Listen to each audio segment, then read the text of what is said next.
feel me now. You have all my attention. I will linger and listen. I can't miss a thing. 'Cause all I know my heart.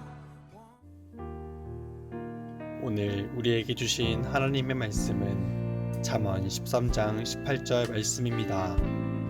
훈계를 저버리는 자에게는 궁핍과 수욕이 이르거니와 경계를 받는 자는 존영을 받느니라. 오늘 이 말씀에 많은 은혜 받으시기 바랍니다.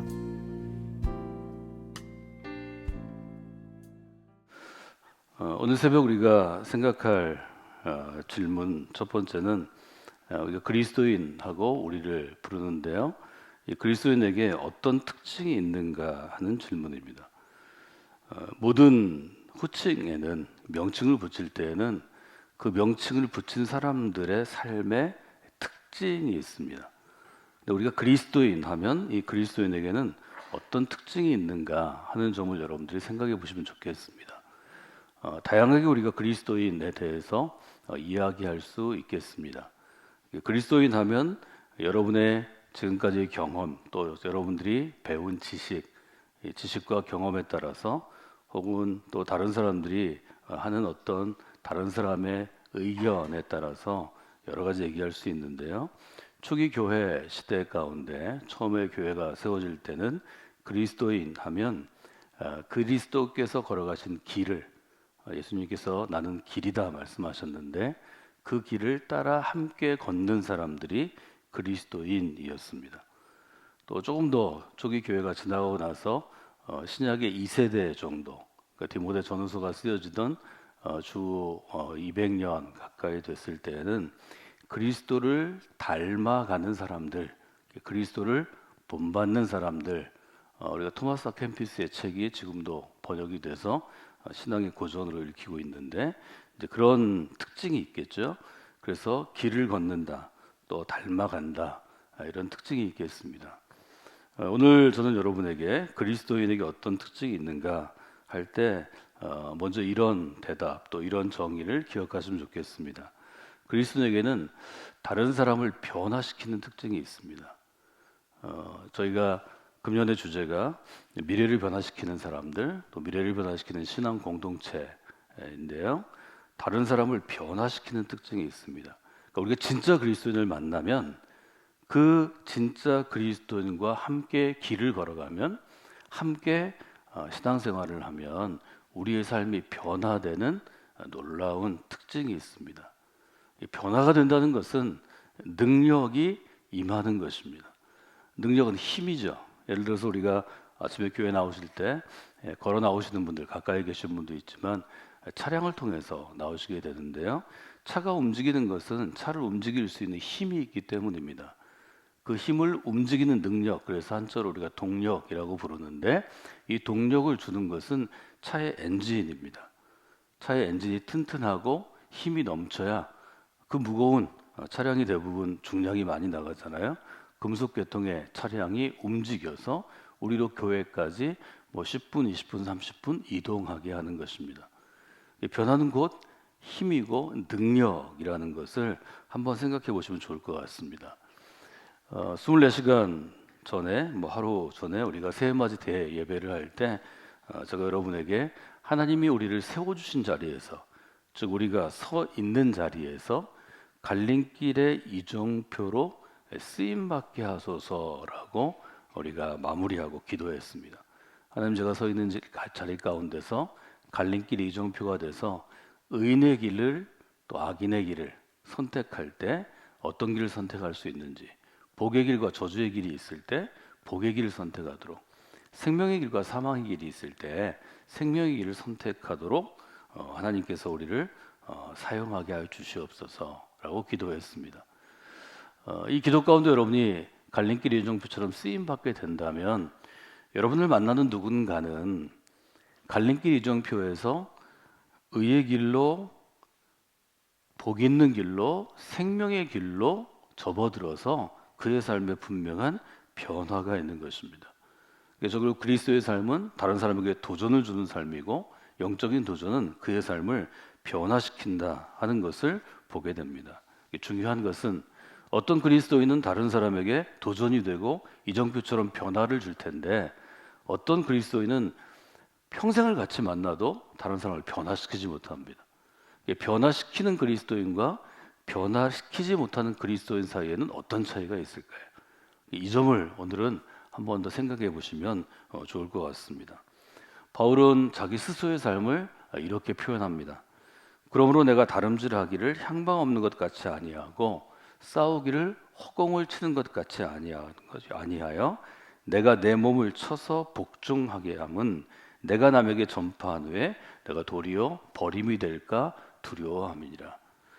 바울 같은 경우는 바울을 만나는 사람들이 만나는 도시마다 또 바울이 머물렀던 도시마다 수많은 사람들이 변화를 경험했습니다. 그리고 그리스도인이 되었습니다. 그리고 바울이 했던 것처럼 사람들을 만날 때마다 복음을 전하는 사람이 됐고, 이것이 한자어로 우리가 전도 혹은 선교 이렇게 부르는데요, 복음을 전하는 증인으로 변화되었고, 자기의 가정에서부터 자기의 직장에서부터 그 사람들이 모여서 하나의 공동체를 만들었는데 우리는 그것을 교회라고 부르게 되었습니다. 즉 바울을 만난 사람은 그의 삶 가운데 변화를 체험했는데요, 바울이 변화를 줄 수 있는 쓰임받는 하나의 통로, 우리가 요즘에 미디어라는 말을 많이 쓰는데요, 하나의 통로가 될 수 있었던 것, 매체가 될 수 있었던 것은 먼저 그가 스스로 내 몸을 쳐서 복종하게 하는 일종의 자기만의 시간 또 자기만의 방식이 있었기 때문이죠. 내 몸을 쳐서 복종하게 한다. 이것은 예를 들면 그 당시에 있었던 레슬링과 같은 혹은 뭐 지금의 격투기와 같은 그런 올림픽 종목에 있는 로마 제국 당시의 스포츠에 대해서 우리가 얘기할 수 있지만, 바울은 스스로가 신앙생활하는 일정한 경기에 출전한 운동선수처럼 자기의 몸을 쳐서 복종하게 했다, 이렇게 표현하는 것을 우리가 보게 됩니다. 모든 그리스도인은 다른 사람을 만나서 변화의 일정한 시발점, 시작점이 되고 또 이정표가 되는 것처럼 그 이전에 스스로의 변화를 먼저 체험합니다. 내 몸을 쳐서 복종하게 했다는 것은 바울이 스스로 그리스도인으로 하나님을 경험하고 그리스도를 경험함으로 변화했다는 것을 의미합니다. 작년 가을에 저희가 창립 기념 사역을 할 때 서서평 선교사의 다큐멘터리 영상을 저희가 CGN TV의 팀을 초청해서 영상을 함께 나누었습니다. 이 영상에 제가 관심을 가진 것은 서서평 선교사의 삶을 작은 책으로 만들었고, 그 책을 5월 달에 스승의 날, 스승의 주일 우리가 사역한 다음에 어떤 분이 제게 선물로 가져다 주었습니다. 책을 읽기 전에 또 책의 내용들을 좀 살펴보기 전에 책 제목이 제게 큰 일종의 도전을 주었습니다. 조선의 작은 예수. 우리가 조선 그러면 우리 역사에 있어서 19세기 말에서 20세기 초나 중반까지에 이르는 근대에서 현대로 넘어가는 그러한 시대를 우리가 떠올립니다. 하나님께서 그 시대에 조선 땅에 작은 예수를 주셨고, 이 작은 예수는 서서평이라는 이름이 있었는데 그때 이 서평이라는 이름이 천천히 평온하게라는 의미죠. 천천히 평온하게 역사하시는구나. 늘 제게 영향을 줬던 분들은 아주 변화를 가져오는 힘 있는 엔진을 갖고 있는, 동력을 갖고 있는 아주 활발하고 아주 파워풀한 능력 있는 사람들이 제게 영향을 주었는데, 이 서서평이라는 아주 작은 예수, 몸짓도 그렇고 또 그의 목소리도 아주 작은데, 이 작은 사람을 통해서 하나님께서 호남 지역, 지금의 전라남도 광주를 중심으로 이분이 간호학을 전공하고 한국의 간호사들을 처음 양성한 분 중에 한 분인데요, 이분이 그 일을 하셨구나 하는 것을 보게 됩니다. 특별히 다큐멘터리에는 이분의 어린 시절, 이분이 어떻게 그리스도인이 되었고 어떻게 약하고 힘들고 어려운 사람들을 향해 다가갈 수 있는가를 보여주죠. 제일 마음이 아팠던 것은 이분이 독일에서 태어나서 할머니 밑에서 자랐는데, 할머니가 돌아가신 후에 엄마를 찾아서 미국으로 건너갑니다. 미국으로 건너갔는데 그 엄마에게 버림받습니다. 소서병이 여러 번 버림받은 사람이죠. 자기가 버림받았다고 표현합니다. 버림받았던 이 작은 소녀가 좀 더 커서 미혼의 몸으로 조선 땅에 들어와서 광주에서 그가 사람들과 같이 살면서 서서히 아주 천천히 그러나 평온하게 사람들을 변화시키는 일들이 담담하게 책보다는 영상으로 보면 훨씬 더 담담하게 우리에게 전해져 옵니다. 어떻게 이런 작은 사람이 연약한 한 사람이 전혀 연고가 없는 완전히 미국이나 유럽에서 반대 지역에 있는 먹을 것이 하나도 없는 곳에 와서 이곳에서 천천히 그러나 분명한 변화를 가져올 수 있었던가? 거기에는 분명한 원인이 있을 것입니다. 왜냐하면 누구나 그렇게 사는 것이 아니기 때문입니다. 소서평과 같은 시대를 살아간 수많은 그리스도인이 미국과 유럽에 수억이 있습니다. 그래서 그들이 다 그렇게 살아간 사람들이 아닙니다. 어떻게 하나님께서 그 작은 한 사람을 조선 땅까지 부르셔서 그가 쉬운 넷에 1934년 5월달 부름을 받는 그 순간까지 아주 천천히 그러나 평화롭게 조선 땅을 변화시킬 수 있었는가 하는 것을 우리가 돌아볼 수 있겠습니다. 이분의 삶을 통해서 특별히 제가 더 마음으로 생각하고 또 이분의 삶을 정의한 것은 대부분의 선교사들이 들어올 때 뭐 한국 사람들이 지금 선교 지역에 나가도 마찬가지인데요. 현지인들과 똑같이 살지는 않습니다. 대부분의 우리가 경제적으로 후진국에 선교사로 가기 때문에 그들보다는 좋은 옷을 입고 그들보다는 좋은 음식을 먹고 또 좋은 차를 타고 다니죠. 뭐 한국에 있던 미국인 선교사들도 그와 다르지 않습니다. 소서평은 한국 사람과 똑같이 생활하는 것이 아주 특징으로 남아 있습니다. 소서평은 보리밥에 된장국을 먹었고 또 감자 으깨서 먹었고 남자 검정 고무신을 신고 한복을 입고 광주를 중심으로 또 배를 타고 제주도에 들어가서 제주도에 복음을 전하고 여성 리더들을 세우는 사역을 하게 된 것을 우리가 보게 됩니다. 제주도에서 사역했을 때 그를 처음 만나서 우리말로 얘기하면 우리 한국교회 쪽으로 일종의 여성 전도사가 되고 제주도의 여성 사역을 일으킨 분의 손녀가 이제 여성교회 말하자면 한 교단의 총회장이 돼서 그분의 인터뷰가 제가 제일 인상 깊게 남아 있습니다. 한 사람을 만나서 전혀 다른 세계를 경험한 한 사람이 소서평과 똑같은 삶을 살아가는가? 거기에는 일정한 이유와 원인이 있게 될 것입니다. 잠언 14장 18절은 우리에게 아주 간단한 교훈을 주지만 너무 간단하기 때문에 우리가 매일매일 살아가면서 사실은 적용하기 어려운 교훈을 줍니다. 첫 번째 등장하는 단어는 훈계입니다. 훈계를 저버리는 자에게는 궁핍과 수욕이 이르거니와. 여기 저버린다 할 때 저버린다는 것은 무엇을 좀 이렇게 풀어내는 것이고 무엇으로부터 해방을 얻는 것, 즉 자유함을 얻는 것입니다. 근데 특별히 여러분들이 농경 시대에는 우리가 소를 예로 들면 소를 제어하기 위해서 말을 제어하기 위해서 고삐를 맵니다. 제어하기 위한 거죠. 소 같은 경우는 코를 뚫습니다. 코를 뚫어서 소가 일하도록 또 제어하도록 그렇게 하는데요. 맞으면 그런 고삐나 재갈을 푸는 것이고 벗기는 것을 의미합니다. 훈계는 우리를 향해서 바르게 되도록 혹은 특정한 목적을 위해서 이러이러하게 하도록 우리에게 주어지는 일종의 교훈이기도 하고 받는 입장에서 보면 훈련으로 우리가 번역할 수 있습니다. 훈계를 저버리는 사람들이 많이 있죠. 훈계는 우리에게 무거운 재갈과 같은 것이고 또 고삐와 같은 것이기 때문입니다. 이 훈계가 대부분 재갈이 됩니다. 여러분이 자녀들과 함께 생활하시면 부모는 뭐 그렇게 살지 못해도 자녀들은 더 훌륭한 삶, 또 좋은 사람이 되도록 우리가 아이들을 훈육할 때가 있습니다. 아이들이 들을 때는 어떤 좋은 말을 해도 그냥 잔소리일 뿐입니다. 그래서 어떤 아이들은 부모의 훈계를 잘 받아들이려고 노력하는 아이들이 있지만 대부분은 부모의 잔소리를 잘 받아들이지 않습니다. 부모의 잔소리가 그들에게는 코를 꿰고 있는 고삐나 입을 잡고 있는 재갈처럼 생각하기 때문입니다. 그래서 훈계를 저버리는 자라는 뜻은 훈계를 재갈처럼 생각해서 벗어버리는 사람이라고 볼 수 있습니다.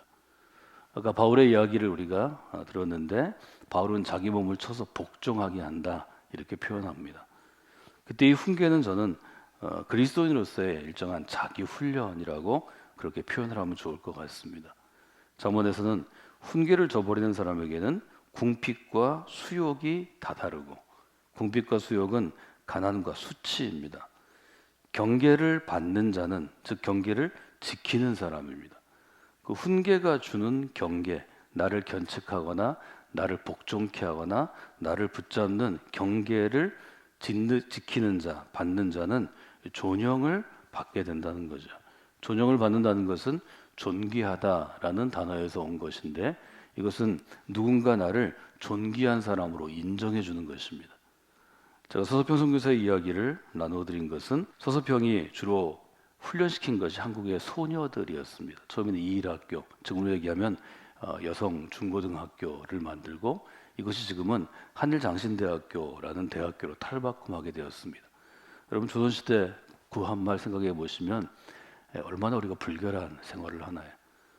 서서평이 한 일은 어린 소녀 아이들을 데려오고 고아들을 데려다가 닦이는 일이었습니다. 애들이 잘 안 닦습니다. 계속 잔소리를 했다 그럽니다. 머리 안 감고 안 닦으니까 그저 코를 들이대고 냄새를 맡고 계속 우물가루 보내고 닦도록 했다 그럽니다. 그 이유는 이 여자 아이들을 훈련시켜서 병자들을 돌보는 간호사로 세워야 했기 때문입니다. 간호사에게 주어지는 첫 번째는 청결함입니다. 되게 못 사는 나라에 가면 닦을 수 있는 환경이 아니죠. 물도 부족하고 차가운 물로 닦아야 하고, 닦아봐야 거기서 거기입니다. 집이 더러우니까요. 그러니까 이분이 아이들을 데리고 싸웠던 것은 처음에는 간호하는 게 아니라 몸을 닦는 것, 내가 머물러 있는 공간을 정리하는 거죠. 청소하는 것. 이 두 가지를 지키니까 아이들이 얼마나 힘들고 어려웠겠습니까? 아이들이 그것을 따라하지 않았습니다.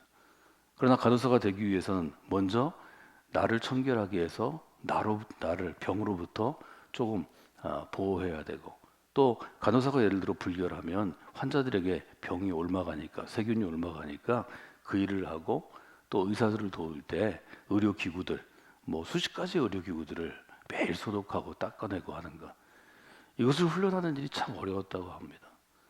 지금은 우리가 청결한 곳에 살고 또 청결하게 살아갑니다. 조선에서 컸던 그 아이들, 버림받았던 고아 아이들을 그렇게 훈련하는 게 쉬웠을까? 아이들이 얼마나 그 잔소리를 싫어했을까? 그래서 함께 있던 어린 아이들이, 어린 소녀들이 서서평 선교사를 아주 좋아하지 않았다고 합니다. 그럼에도 불구하고 서서평은 그 일을 평생 동안 계속합니다. 아마 그때 서서평을 만났던 조선의 어린 소녀들에게는 그것이 훈계였을 것입니다. 그것이 경계였을 것입니다. 많은 아이들이 훈계를 저버리고 그 그늘에서 벗어났을 것입니다. 그러나 여전히 그들은 후진국의 소녀로 살아갔을 것입니다. 훈계를 받아들이고 경계를 받아들이는 사람은 새로운 삶을 살게 되었습니다. 이 점을 우리가 한 번 더 생각해 볼 필요가 있습니다. 훈계를 우리가 자기 훈련으로 바꾸고 존영을 얻는다는 걸 존귀하는 것으로 바꾸면, 이 구절은 이렇게 우리가 적용해서 해석할 수 있을 것입니다. 자기 훈련을 통해서 자기를 단련하는 그리스도인은 함께한 사람에게 존귀한 사람으로 인정을 받습니다. 이것을 우리가 정말 수많은 그리스도인들을 통해서 배울 수 있습니다. 여러분들이 자기 훈련을 통하여 자기를 연단함으로, 단련함으로 주변에 함께한 사람들에게 그분은 참 존귀한 분이었다, 존귀한 그리스도인이었다, 이렇게 인정을 받는 분들이 되시면 좋겠습니다. 사람은 존중받기를 원합니다. 누가 같이 10년, 20년 생활했는데 야, 저 사람 형편없어, 저 사람 가까이 하면 안 돼, 저 사람 모른 채, 이런 대접을 받기를 원하겠어요? 저분 정말 귀한 분이야, 저분처럼 살아야 돼, 저분을 닮아야 돼, 이런 존귀한 대접을 받는 것이 우리에게는 큰 면류관이 될 것입니다. 여러분이 그런 분들이 되기를 원합니다. 그런 분들이 되기를 원하시는 분들은 다른 그리스도인에게 존중을 받고 다른 그리스도인이 변화됨으로 내 변화에 통로로 이분이 쓰임 받았다고 고백받기 위해서는 여러분이 자기 훈련을 게을리해서는 안 됩니다. 저는 오늘 여러분들에게 훈계라는 잠언의 용어를 통해서 자기 훈련에 대해서 이야기하고 있습니다.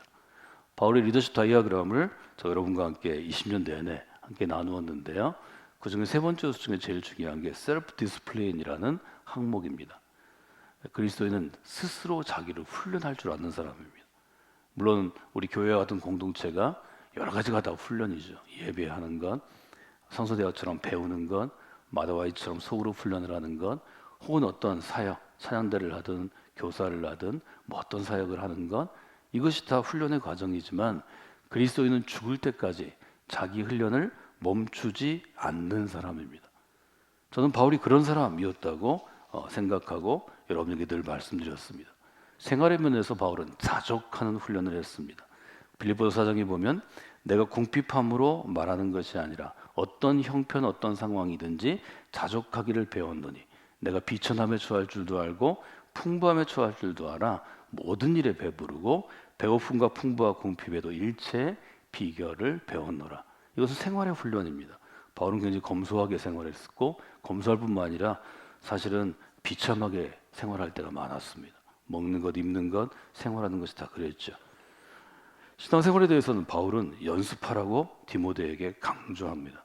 망령되고 허탄한 신화를 버리고 경건에 이르도록 연습하라. 디모데전서 4장은 아주 젊은 디모데를 향한 젊은 그리스도인 혹은 젊은 목회자를 향한 바울의 분명한 채찍질입니다. 훈계입니다. 육체의 연습, 육체의 훈련은 약간의 유익이 있지만 경건의 훈련은 범사에 유익하니 금생과 내생의 약속이 있느니라. 바울을 예를 들어서 훈련의 측면에서 우리가 어떤 그리스도인인가 이렇게 정의해 본다면 저는 매일 스스로 훈련하는 그리스도인 이렇게 정의해야 될 것 같습니다. 저는 이런 바울이 가장 멋있는 모습으로 어린 시절부터 다가왔습니다. 저는 신앙을 갖게 된 가장 큰 동기가 바울 때문입니다. 이런 사람이 있구나. 사람이 이렇게 살 수 있구나. 사람이 이렇게 그가 살고 있는 도시를 바꾸고 제국을 바꾸고 그리하여 오늘의 이르기까지 오늘의 나를 바꾸는 미래를 바꾸는 사람이 될 수 있구나. 그리스도인은 미래를 변화시키는 사람이구나. 이 용어는 제가 어떤 학자의 말이거나 아니면 어떤 책을 통해 배운 게 아닙니다. 바울을 통해 하나님께서 평생토록 바울의 삶을 생각하고 그를 통해 그리스도에 가기를 원하는 한 그리스도인에게 하나님께서 주시는 일종의 용어라고 저는 생각합니다.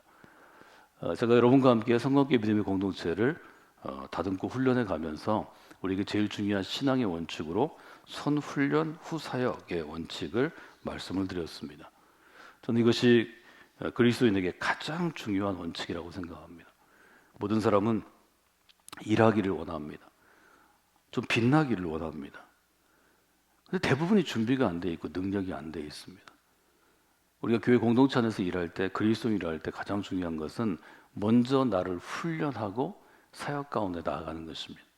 이것은 목사나 전도사나 사모와 같이 목회자와 사역자로 일하는 성직자에게만 주어진 게 아닙니다. 모든 그리스도인은 선훈련 후 사역의 원칙을 지키려고 노력해야 합니다.